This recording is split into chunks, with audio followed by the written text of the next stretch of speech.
ఒక బిల్డింగ్ అనేది ఒక మనిషి ప్రాణం లాంటిది. అలాంటి ప్రాణాన్ని చంపిన తర్వాత వాటి యొక్క శల్యమే ఈ ముక్కలు ముక్కలుగా ఏదైతే ఉంటుందో అది శల్యము అంటాం.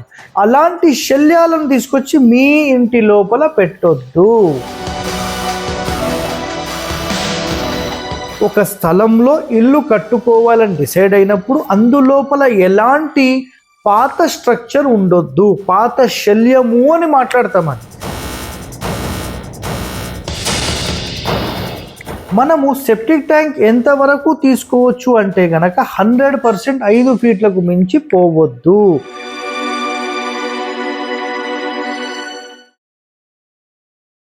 సెప్టిక్ ట్యాంక్ సంపు మూసేటప్పుడు ఎలాంటి నియమాలు పాటించాలి? సో సెప్టిక్ ట్యాంక్ అనేది ఒక రాంగ్ పొజిషన్లో, పూర్తి ఆగ్నేయంలో, పూర్తి వాయువ్యంలో, పూర్తి నైరుతి, పూర్తి ఈశాన్యంలో ఉన్నప్పుడు, లేదంటే మూలల్లో గుంతలు చేసినప్పుడు, అందులో డ్రైనేజ్ సిస్టమ్ రన్ అయినప్పుడు వాటిని తీసేస్తే, సార్ మరి మొత్తం క్లీన్ చేయాలా, జస్ట్ మట్టి ఫిల్ చేసేస్తే చాలా, లేకపోతే రింగ్స్ మొత్తం తీసేయాలా, లేదంటే సిమెంట్ స్ట్రక్చర్ తీసేయాలా అని మాట్లాడతాను. సో ఈరోజు నేను 2 రకాల కాన్సెప్ట్స్ చెప్తాను, ప్లస్ ఇంటి లోపలకు సంబంధించిన టాయిలెట్ నియమము కూడా చెప్తాను. ఈ 3 కాన్సెప్ట్స్లో మొట్టమొదటి చెప్తున్నాను చూడండి. ఇంటి లోపల ఏదైనా మనం ఒక రాంగ్ ప్లేస్మెంట్ అంటే పూర్తి వాయువ్యంలో కానీ, పూర్తి నైరుతిలో కానీ, పూర్తి ఉత్తర దక్షిణ మధ్య సూత్రాల మీద కానీ, మూలల్లో కానీ ఒకవేళ టాయిలెట్ నిర్మిస్తే ఆ టాయిలెట్ని రిమూవ్ చేయాలంటే మీరు ఖచ్చితంగా చేయాల్సిన నియమం ఏంటంటే, ఫస్ట్ అదంతా రిమూవ్ చేసేస్తారు.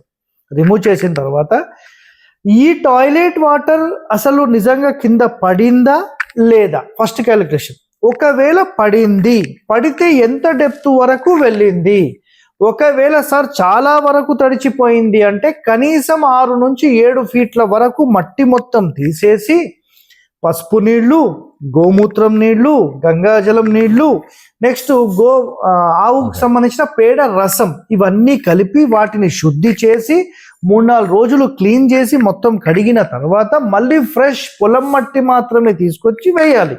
లేదా మీ స్థలంలోనే ఒకవేళ మట్టి ఉంటే అన్నిటికంటే ఉత్తమమైనది, లేదా ఫ్రెష్ పొలం మట్టి. చాలామంది ఏం చేస్తారంటే, ఏదో బిల్డింగ్ కన్స్ట్రక్షన్ జరిగింది, చెత్త మొత్తం తెచ్చి పెడదాం, ఇది పెద్ద మిస్టేక్ అండి. ఒక బిల్డింగ్ అనేది ఒక మనిషి ప్రాణం లాంటిది. అలాంటి ప్రాణాన్ని చంపిన తర్వాత వాటి యొక్క శల్యమే ఈ ముక్కలు ముక్కలుగా ఏదైతే ఉంటుందో అది శల్యము అంటాం. అలాంటి శల్యాలను తీసుకొచ్చి మీ ఇంటి లోపల పెట్టొద్దు. సో మళ్ళీ కాన్సెప్ట్ కూడా చెప్తాను మీకు. సో ఈ శుద్ధి అంతా చేసిన తర్వాత మళ్ళీ ఫ్రెష్ పొలం మట్టి తీసుకొచ్చి పోసి మొత్తం లెవలింగ్ చేసి అదంతా గట్టిపడిన తర్వాత అప్పుడు మీ ఫ్లోరింగ్ చేసుకొని వెళ్తే ఎలాంటి దోషం అనేది లేదు. ఇది ఇంటి లోపలకు సంబంధించి చెప్పేశాను. ఇప్పుడు అవుటర్ మాట్లాడదాం. ఇప్పుడు అవుటర్లో 2 రకాల కండిషన్స్ చెప్తాను నేను. మొట్టమొదటి కండిషన్, మీరు ఒక కొత్త ఇల్లు కడుతున్నారు. కొత్త ఇల్లు కట్టేటప్పుడు, సార్ మా యొక్క పాత సెప్టిక్ ట్యాంక్ అలాగే ఉంది, ఇంకా దాన్ని అలాగే పెట్టుకుంటాము, లేదంటే జస్ట్ క్లీన్ చేసేసుకొని మట్టి ఫిల్ చేసేస్తాం సార్ అని మాట్లాడతాం. మనం ఒక స్థలంలో ఇల్లు కట్టుకోవాలని డిసైడ్ అయినప్పుడు అందులోపల ఎలాంటి పాత స్ట్రక్చర్ ఉండొద్దు, పాత శల్యము అని మాట్లాడతాం అది.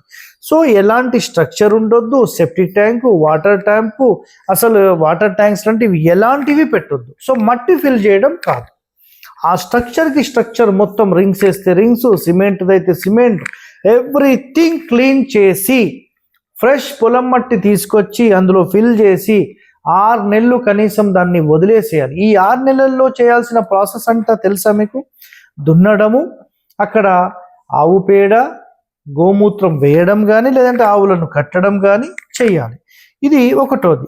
దీనికంటే బిఫోర్ ఏం చేయొచ్చు అంటే, నవధాన్యాలు అన్నీ అక్కడ మనం వేసి అవి మొలకెత్తిన తర్వాత చెట్లులాగా చిన్న చిన్న మొక్కల్లాగా అయిన తర్వాత ఈ మొక్కలను అక్కడ ఆవుకి తినిపించి, ఆ తిన్న ఆవుకి సంబంధించిన పేడ, గోమూత్రం అనేది అదే స్థలంలో పడినప్పుడు చాలా వరకు శుద్ధి అయిపోయినట్టే.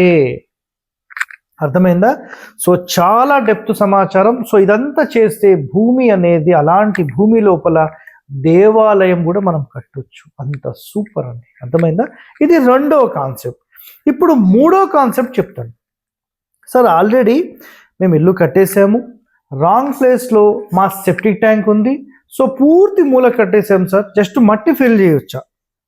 సో గుర్తుపెట్టుకోండి, కేవలం మీరు సిమెంట్ స్ట్రక్చర్ చేశారు అనుకుందాం, అప్పుడు మొత్తం క్లీనప్ చేసి గోమూత్రం, గంగాజలము, నెక్స్ట్ పసుపు, నెక్స్ట్ గోమయం యొక్క రసము ఇవన్నీ కలిపి మొత్తం శుద్ధి చేసి మట్టి ఫిల్ చేసి పెట్టేసుకోవచ్చు. బట్ ఎప్పుడైతే ఇల్లు మళ్ళీ డ్యామేజ్ చేసి మళ్ళీ కొత్తది కడతారో ఆ టైంలో మొత్తం రిమూవ్ చేయాల్సిందే. అర్థమైందా? ఇది రెండో కాన్సెప్ట్లో. ఇప్పుడు ఇంకో పాయింట్ గుర్తుపెట్టుకోండి, మనము ఎప్పుడైనా కానీ ఇంటి లోపల బయట ఎక్కడైనా సరే క్లీన్ చేసే విధానంలో కంప్లీట్ క్లీనింగ్ అనేది చేసుకోవాలి. ఇంకా ఒక సీక్రెట్ చెప్తాను, మనము సెప్టిక్ ట్యాంక్ ఎంతవరకు తీసుకోవచ్చు అంటే గనక 100% 5 ఫీట్లకు మించి పోవద్దు. మానవునికి సంబంధించిన హైట్ ఎంత ఉంటుందో మెడ భాగం వరకు మాత్రమే తీసుకోవాలనేది కాన్సెప్ట్. ఈ ఒక్క కాన్సెప్ట్ నాకు చెప్పిన వ్యక్తి ఎవరు అంటే శ్రీధర్ గారు. ఇప్పుడు కాదు చెప్పింది, 5 సంవత్సరాలు 6 సంవత్సరాల ముందు చెప్పారు. ఎందుకంటే అప్పట్లో నేను వాస్తు చూడడానికి వచ్చినప్పుడు శ్రీధర్ గారు కూడా కొంతమంది ఇంటికి సంబంధించిన వాస్తు విజిట్లకు నన్ను తీసుకొని వెళ్ళేవాళ్ళు.